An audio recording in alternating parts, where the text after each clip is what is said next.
कार्बि आंलं जिल्ला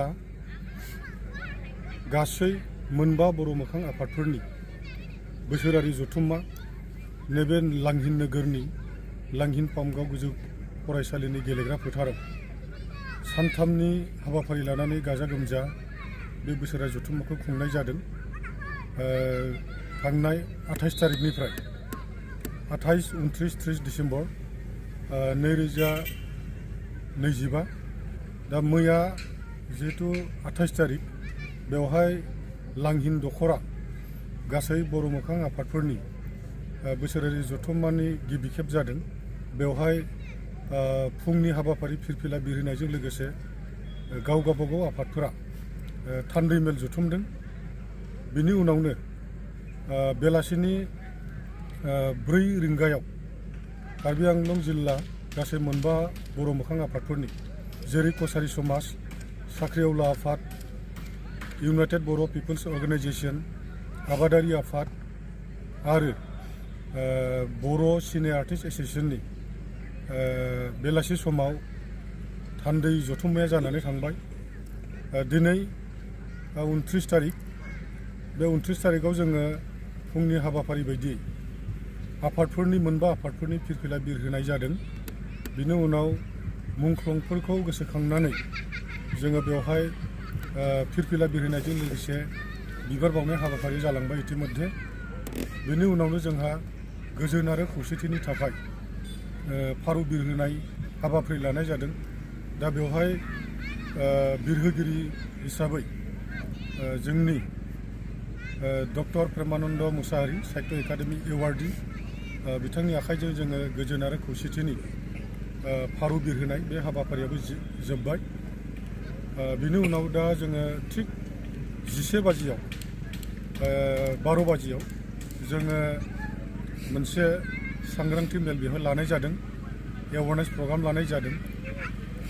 रायजो राजाखौ जोङो मोनफ्रोमबो बिथिङाव इक'नमिक मोनसे जौगाथाय लाबोनो थाखाय जोङो एग्रिकालचार डिपार्टमेन्ट, भेटेरिनारि डिपार्टमेन्ट आरो रिसार्च पार्सन हिसाबै जोंहा मनज कुमार बसुमतारी बिथाङा आसाम गौरब मोननाय इतिमध्ये बिथांमोना जोंनि गेजेराव फैनानै दंफैखायो।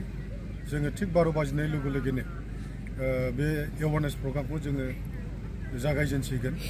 दा दिनैनि हाबाफारि बायदियै जोंहा बे एवारनेस प्रग्राम जोबनायनि उनावनो इन्टेलेक्सुवेल मोनसे मिटिं दङ।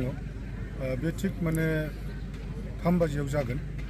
दा जोङो नैबे मोनबा आफाद जथाय खुंनाय जिथु बोसोरारि जथुम्मा बिनि गेजेरजों जों मिजिं थिदों बर' हारिनि मोनफ्रोमबो बिथिङावनो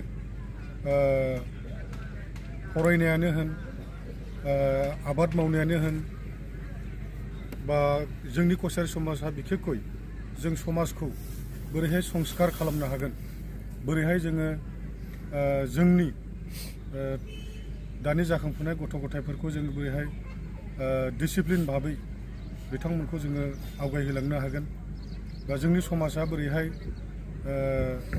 हाबा हुखायानो जा बायदिसिना जोंनि नेमखान्थियानो जा जोंहा मोनसे आसार खान्थि दङ।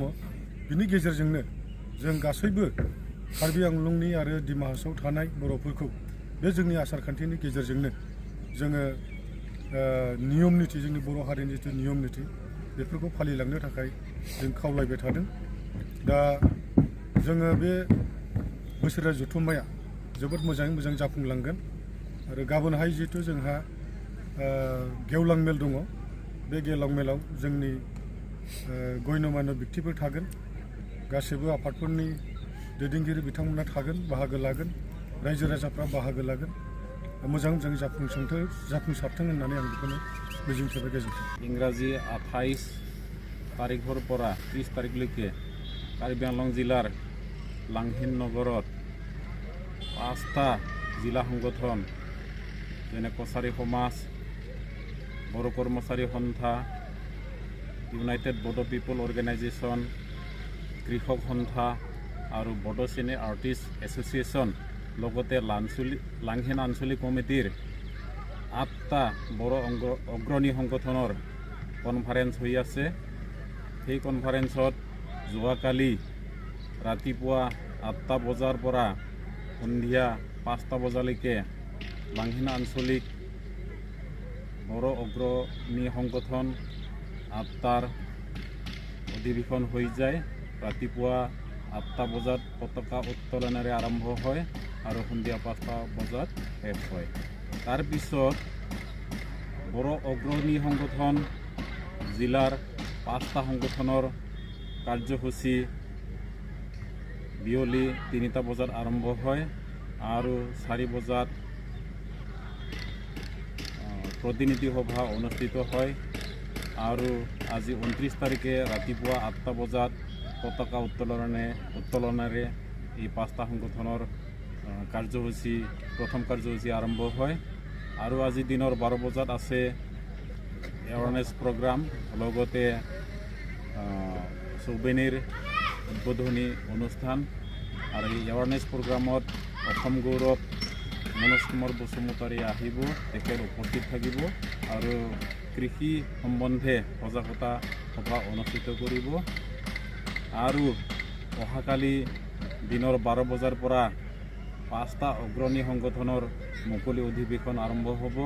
এই মুকলি অধিৱেশনত আমাৰ বহুতো গণ্যমান্য অতিথি, বিশিষ্ট ব্যক্তি, সাহিত্যিক, লগতে ইণ্টেলেকচুৱেলসকল উপস্থিত থাকিব আৰু এই 5টা অগ্ৰণী সংগঠনৰ সভাৰ যোগেদি ৰাইজৰ মাজত সজাগতা সৃষ্টি, অৰ্থনৈতিক আৰু শৈক্ষিক দিশৰ আলোচনা কৰা হয় আৰু বড়ো সমাজখনক উন্নতিৰ পথলৈ কেনেকৈ আগবঢ়াই নিব তাৰ বিষয়ে বিশদভাৱে আলোচনা কৰা হয়।